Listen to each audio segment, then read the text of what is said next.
All right, so get this. Today's deep dive is taking us into the world of, well, domestic butlers. Ooh, fancy. Right. You probably think tea and crumpets, like something out of Downton Abbey. Well, there's probably a bit of that. Yeah, I'm sure. But the stuff you sent over, like those career guides and even tips on AI recruiters, it's like way more complex than I ever imagined, ready to polish our silver, so to speak, on what it takes to be a butler in the 21st century. Absolutely. And you're right. It's so much more than meets the eye. Forget those old movies, even this career guide. It talks about some really unexpected skills. Like, did you know, knowing how to, say, care for vintage fabrics, like really delicate stuff, could be huge. Seriously. Yeah. We're talking like museum level preservation skills here. Wow, okay, that is officially beyond my ironing capability. All right. It makes sense, though, if you think about who these butlers are working for, but that's just one thing, right? What else stuck out to you? Well, honestly, just the sheer amount of responsibility is kind of mind-blowing. I mean, we're talking managing staff, handling travel logistics, even security protocols, especially with all these smart homes popping up. Oh, that's right. I didn't even think about that whole cybersecurity angle. I mean, if you're managing a smart home for some high-profile person, that's a whole other level of Yeah, sure. discretion, right? Yeah. Which, okay, side note, makes this whole AI recruiter thing even more bizarre. Right. Like, how does an algorithm even begin to understand that skill set? It's really interesting to think about, like, how does AI work in this field? Generally, these systems are looking at resumes for certain keywords and past experience. So while they might not fully get, say, how to discreetly manage a delicate situation, they can definitely pick up on words like risk management, confidentiality, even specific software used in, like, high-end property management. So it's less about teaching a robot to pour the perfect cup of tea and more about knowing how to talk to these algorithms, right? Yeah, exactly. And that's where something like this RoleCatcher thing comes in handy. They give you advice on how to make your resume perfect for AI, using the right keywords, highlighting your skills.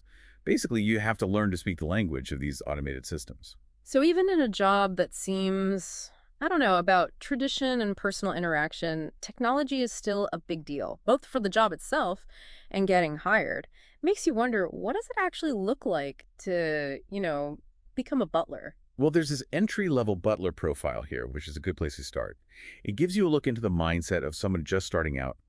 They usually talk about having a, quote, passion for providing exceptional service, but you can tell there's this underlying ambition too. Okay, so passion meets ambition.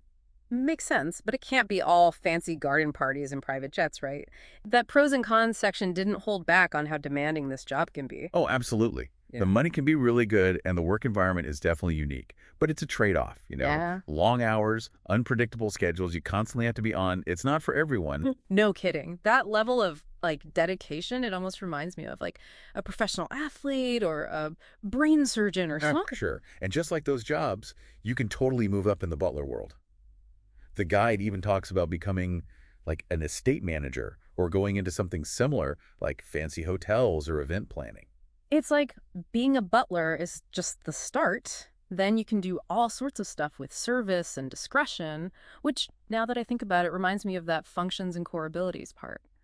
Remember how much they focused on managing people? It was over half, wasn't it? Yeah, that's where things get really interesting because we think of butlers serving one person or family, right? Right. But they're often managing whole teams, especially in big houses or formal events.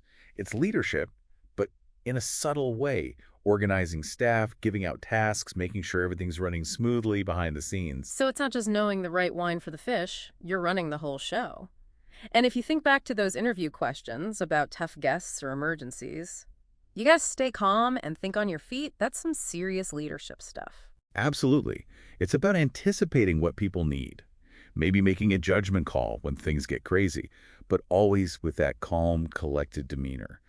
Those are good skills for anyone, in any job, really. Totally. It changes how you picture a butler, doesn't it? It's Yeah. not just being quiet in the background. They're like orchestrating the whole experience, and that takes, what, technical skills, people skills, and a whole lot of thinking on your feet. And that's what makes this so cool to think about. It's not even just about being a butler, it's about how work itself is changing. How so? Well, you need these old school skills, but with modern technology on top of that. Plus, even with all the automation, that human touch is still so important. Yeah, it's like that high-touch service. And I don't mean just knowing which fork to use. It's about being thoughtful, understanding what people need before they even ask, going above and beyond. That Yeah. takes knowing how people think, having empathy, maybe even some intuition. And honestly, even the smartest AI can't do that. Like tech can handle tasks and data, sure, but that real human connection, that'll always be valuable, even if everything's automated someday. It really makes you wonder, though, with all this tech getting better, how will being a butler change? Will we have robot butlers for the boring stuff? It's a good question. Imagine, like, Butler's not so much polishing silver, but managing smart homes, being the link between people and their gadgets. So like a, what, digital concierge or something, making sure the real world and the tech world play nice together. Right. Like making sure the Wi-Fi is working before you need to video call your third cousin twice removed or something. Exactly. And it makes you think about those AI recruiters again. Yeah. If being a butler becomes more about like really high level people skills, can those algorithms even pick up on that? That's so interesting. Like, will a good thank you note or remembering someone's favorite tea, will that matter to a robot? Right. It's like what we've been saying all along. It's those human things that matter no matter what job you have. Totally. Whether you're running a whole house or just trying to survive in this crazy tech world, it's that thoughtfulness, that wanting to do a good job and connect with people, that makes a real difference. Couldn't have said it better myself. Mhm. It's like the tech might change, but those basic things, service, knowing when to be discreet, connecting with people, those never really go out of style. Yeah, absolutely. So as we wrap up this butler business, I have one last thought. We've seen how this job, which seems super old school, is changing with all this tech. So what does that mean for everyone else? What skills, techie or people-y, do we need if everything's always changing? That's the million-dollar question, isn't it? It really is. Something to think about as we all try to figure out our own paths, right?